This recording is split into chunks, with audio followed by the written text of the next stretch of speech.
Merci d'être avec nous sur Al24 News au sommaire de l'actualité de ce lundi 3 août. L'Iran affirme mener des pourparlers avec le sultanat d'Oman afin de sécuriser le passage par le détroit d'Ormuz et dément toute négociation avec les États-Unis. En Cisjordanie occupée, l'entité sioniste asphyxie littéralement l'économie palestinienne, privant de nombreux travailleurs de leur droit de se déplacer pour gagner leur vie.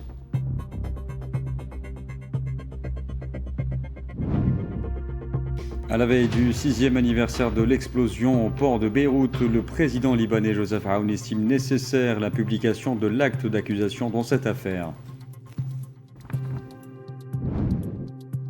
Offensive marocaine à Ceuta, le journal espagnol des Objectifs accuse Fouad Ali El-Himma, conseiller du roi Mohamed VI et son ami personnel, d'être à l'origine de l'opération de fuite massive de Marocains vers l'enclave espagnole dans le cadre de calculs politiques électoraux.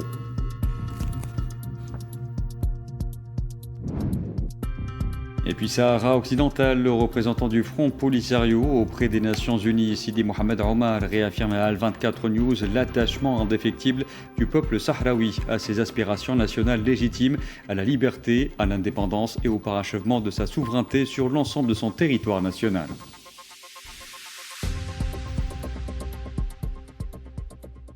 Bonsoir à tous. Dans la guerre au Moyen-Orient, le porte-parole du ministère iranien des Affaires étrangères, Ismail Baqai, a démenti ce lundi que Téhéran menait des négociations avec les États-Unis, contredisant ainsi la déclaration du président américain Donald Trump, selon laquelle les pourparlers reprendraient le jour même. Téhéran a en revanche affirmé mener des pourparlers avec Oman afin de sécuriser le passage par le détroit d'Ormuz.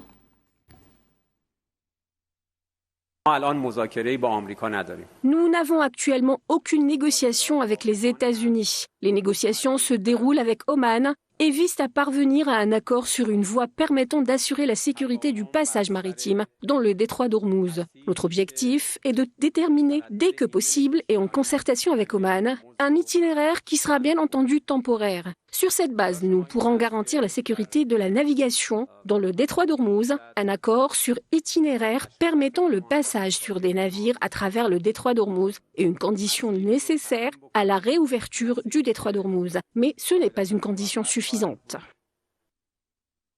Toujours selon Ismail Baqai, la fermeture du détroit d'Ormuz est causée par l'agression militaire et le blocus naval mené par les États-Unis et l'entité sioniste contre l'Iran et non pas par un différend avec le sultanat d'Oman. La fermeture du détroit d'Ormuz n'était pas due à un différend entre l'Iran et Oman. Les problèmes rencontrés par le détroit d'Ormuz depuis le 28 février sont imputables à l'agression militaire américaine et au régime sioniste. Tant que cette agression se poursuivra, tant que l'Iran restera soumis à un blocus naval, tant que les États-Unis poursuivront leur agression militaire contre l'Iran et ses intérêts, et tant que toutes les violations commises par les États-Unis durant cette période persisteront, il est évident qu'aucune évolution significative ni aucun changement majeur ne se produira concernant la situation dans le détroit d'Ormuz. Côté américain, le président Donald Trump a affirmé que les États-Unis avaient renoncé à une nouvelle attaque contre l'Iran en attendant un accord sur le nucléaire iranien et le détroit d'Ormuz. Trump avait proféré à plusieurs reprises des menaces d'escalade avant de revenir sur ses propos.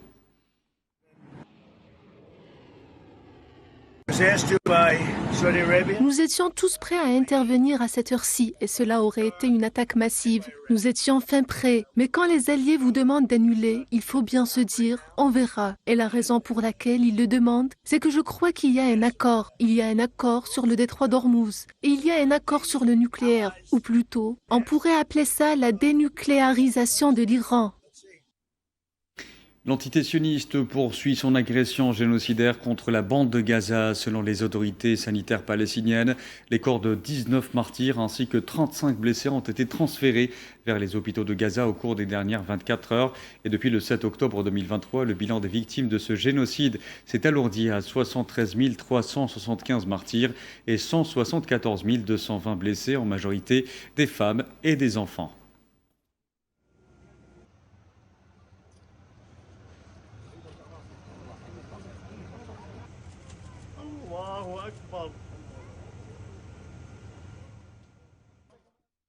S'agissant de la prochaine phase de l'accord de cessez-le-feu à Gaza, nombre d'analystes et d'habitants de l'enclave palestinienne se sont dit à la fois soulagés et sceptiques par rapport à la feuille de route récemment annoncée pour le désarmement du mouvement palestinien Hamas et le retrait de l'entité sioniste qui s'ensuivra au vu du non-respect par celle-ci de tous ses engagements jusque-là.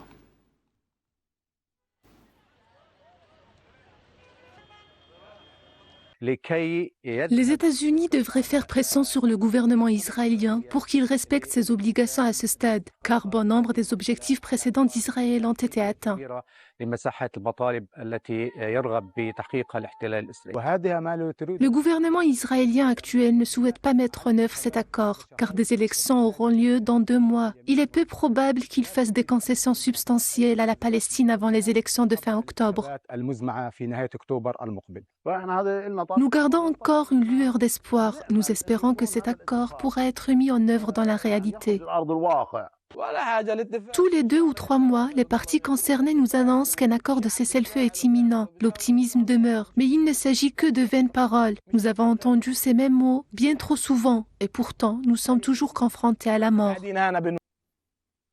En plus des agressions quotidiennes contre les Palestiniens en Cisjordanie occupée, l'entité sioniste asphyxie littéralement l'économie palestinienne en privant de nombreux travailleurs de leur droit de se déplacer et donc de gagner leur vie. Amel Meziane Zitouni. Une économie au bord du gouffre. Le coût de la vie a augmenté, le chômage a explosé et la pauvreté a plus que doublé en Cisjordanie occupée. L'entité sioniste a durci les restrictions imposées aux travailleurs palestiniens originaires de Cisjordanie en suspendant de nombreux permis de travail depuis octobre 2023. Bien que certains permis aient été rétablis, de nombreux Palestiniens restent dans l'impossibilité de travailler légalement dans les territoires occupés, ce qui exerce une forte pression économique sur les familles.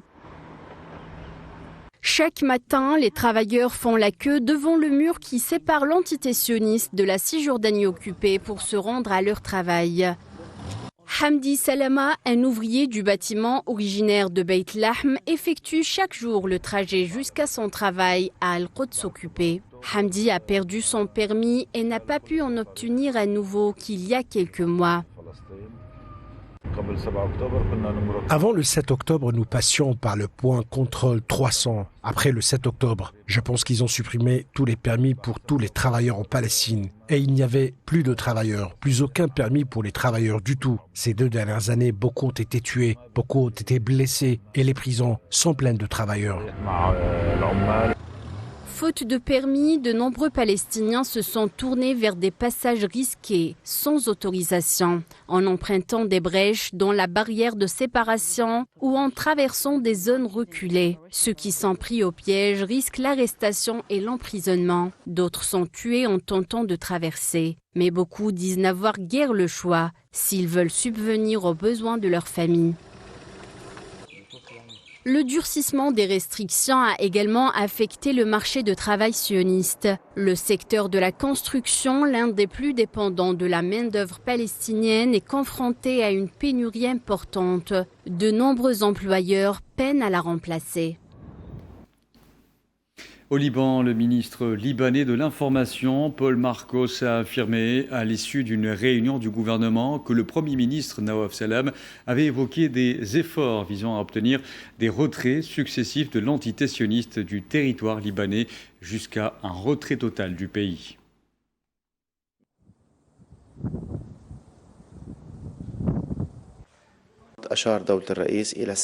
Le Premier ministre a abordé la question des attaques israéliennes, en particulier les explosions menées par les forces d'occupation israéliennes. Il a évoqué les contacts internationaux menés à la fois par lui-même et par le président, que ce soit par le biais de mécanismes ou par l'intermédiaire de pays amis à travers le monde, dans le but de mobiliser un soutien international afin de mettre fin à ces attaques. Et je vous disais en titre, le président libanais Joseph Aoun a estimé ce lundi, à la veille du 6e anniversaire de l'explosion au port de Beyrouth, que la publication de l'acte d'accusation dans cette affaire était une nécessité, ne pouvant plus attendre. Pour rappel, le 4 août 2020, l'une des plus grandes explosions non nucléaires de l'histoire a dévasté des quartiers entiers de la capitale libanaise, faisant plus de 220 morts et 6500 blessés.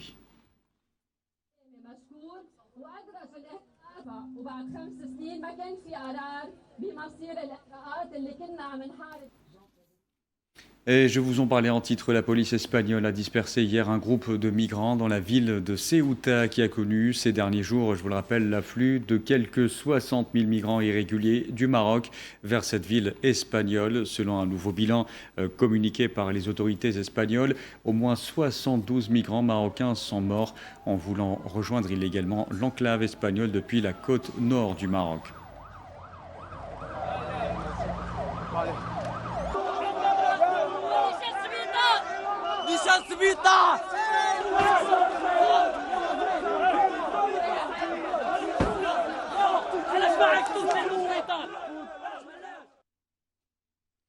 Le journal espagnol The Objective a affirmé que Fouad Ali Al-Himma, conseiller du roi Mohamed VI et son ami personnel, était à l'origine de l'opération de fuite massive de Marocains vers Ceuta, et ce dans le cadre de calculs politiques électoraux internes. Le journal, dans un article intitulé « Le vice-roi du Maroc, cerveau de l'invasion de Ceuta », a rapporté, citant des sources marocaines informées des cercles du pouvoir à Rabat, qu'Al-Himma, surnommé dans certains milieux le vice-roi, avait exploité le laisser-aller dans le dossier migratoire pour ternir la réputation du gouvernement d'Akhanouch. Son objectif serait de démontrer son hégémonie sur les rouages de l'État et de renforcer le parti Authenticité et Modernité, le PAM, qu'il a fondé en vue des élections législatives prévues le 23 septembre prochain. Le rapport du média espagnol a aussi souligné que cet exode de masse a constitué le point culminant d'une lutte de pouvoir dans les coulisses du palais royal entre les hauts responsables de l'administration, les services de sécurité et l'élite économique à travers l'orchestration de la fuite de quelques 60 000 Marocains vers Ceuta.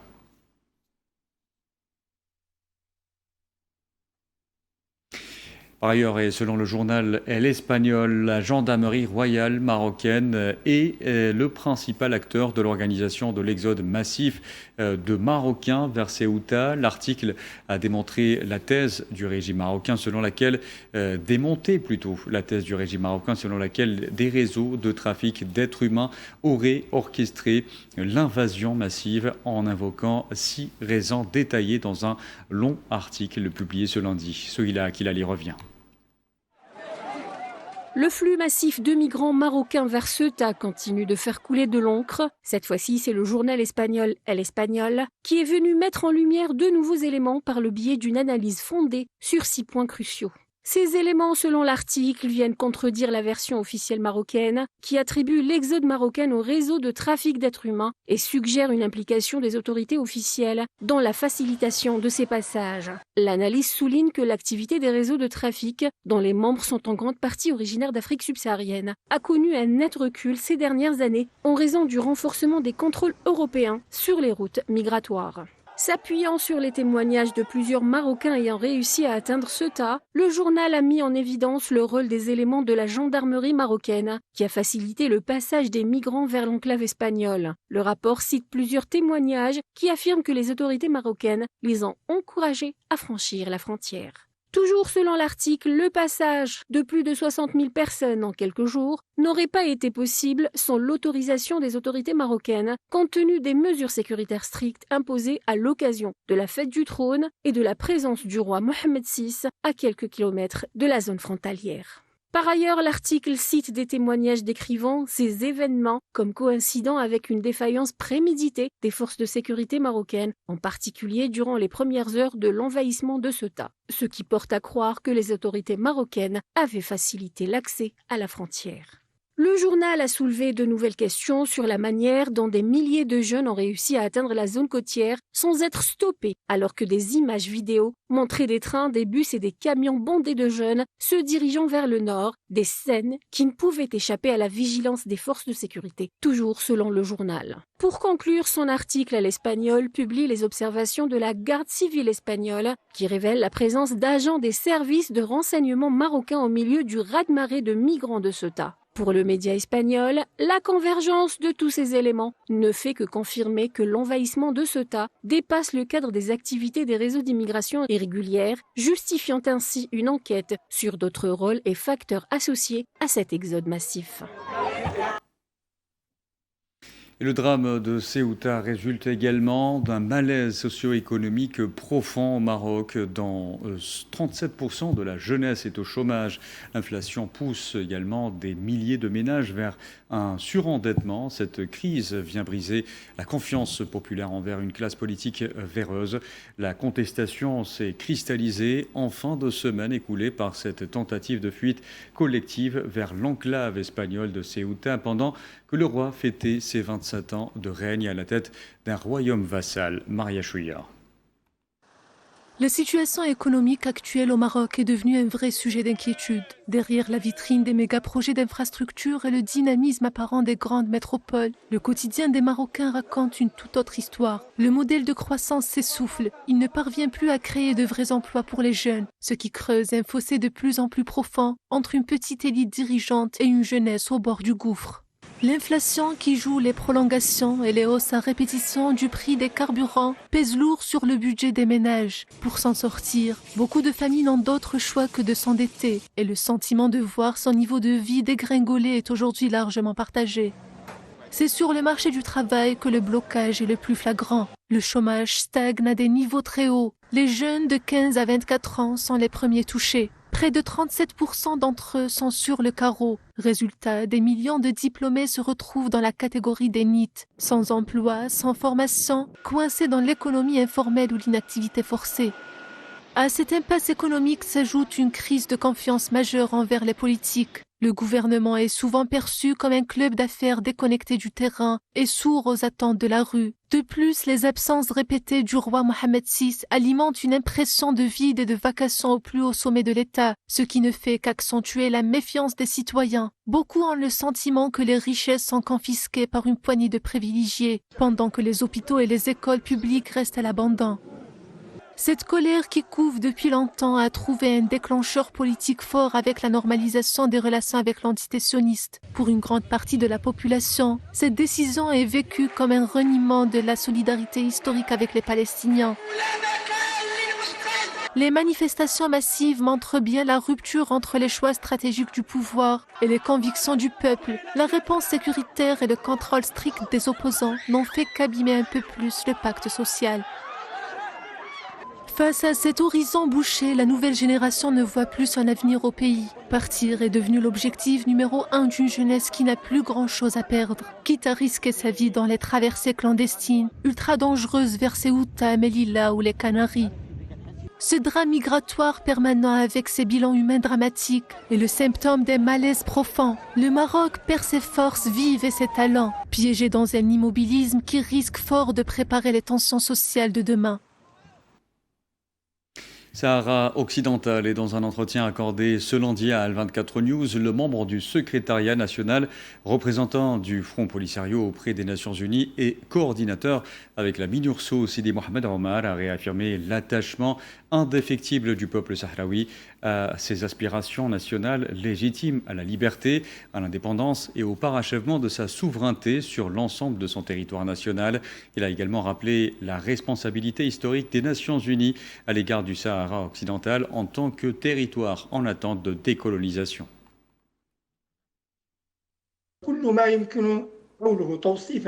Ce que nous pouvons dire, c'est que ces consultations ont marqué le début d'un processus, mais qu'il est encore tout à fait possible de progresser et de le mettre en œuvre. Ceci s'explique par les obstacles rencontrés sur ce chemin, dont le principal est sans aucun doute la position du régime occupant marocain, qui rejette une solution urgente et durable fondée sur le principe de légitimité internationale. Son refus, comme chacun sait, ne fait que perpétuer l'occupation illégale de certaines parties de la République sahraoui. En résumé, le processus de paix parrainé par l'ONU au Sahara occidental est dans l'attente de la confirmation du Conseil de sécurité concernant les réunions et consultations prévues en octobre prochain afin d'examiner la situation et les mesures prises par le secrétaire général de l'ONU. أن يعقد مجلس الأمن اجتماعات ومشاورات في شهر أكتوبر القادم وذلك لتدارس التقرير الذي سيرفعه الأمين العام للأمم المتحدة. Et toujours selon Sidi Mohamed Omar, l'ONU reconnaît le droit inaliénable du peuple sahraoui à l'autodétermination et à déployer même la MINURSO pour organiser un référendum. Cependant, ce processus reste bloqué sur le terrain par l'occupant marocain.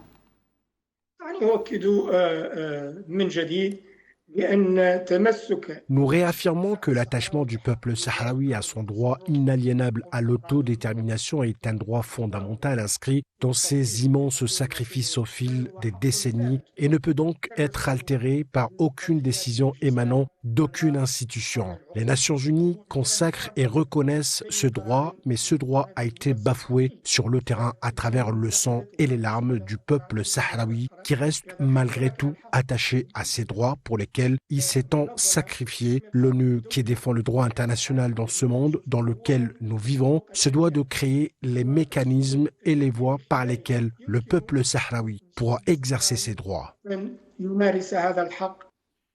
Sidi Mohamed Omar a aussi exprimé la frustration du peuple sahraoui face à l'inaction de l'ONU, appelant le Conseil de sécurité à assumer sa responsabilité historique pour achever la décolonisation du territoire. Ce que nous attendons et ce que le peuple sahraoui attend depuis toutes ces décennies, ce n'est pas une nouvelle résolution du Conseil de sécurité, mais plutôt que le Conseil de sécurité et l'ONU en tant qu'organisation assument leurs responsabilités historiques, politiques et morales envers la dernière colonie d'Afrique, à savoir le peuple sahraoui. De plus, parallèlement à ce que le secrétaire général peut apporter et à la décision que peut prendre le Conseil de sécurité concernant le peuple sahraoui, et comme nous l'avons répété maintes fois, le peuple sahraoui demeure déterminé à s'attacher à ses droits légitimes inaliénables aujourd'hui comme demain, à la liberté, à l'indépendance et au parachèvement de sa souveraineté sur l'ensemble du territoire de la République arabe sahraoui démocratique. Et justement, le Conseil de sécurité des Nations Unies a officiellement adopté un document exigeant la surveillance de la situation des droits de l'homme au Sahara occidental occupé, ainsi que la protection des détenus dans les prisons marocaines. Selon la dernière mise à jour médiatique du Conseil publiée hier, le cas du prisonnier politique sahraoui Naama Asfari a été consigné comme document officiel et distribué aux États membres. Le document appelle à la prise de mesures nécessaires pour protéger Asfari ainsi que l'ensemble des détenus sahraouis.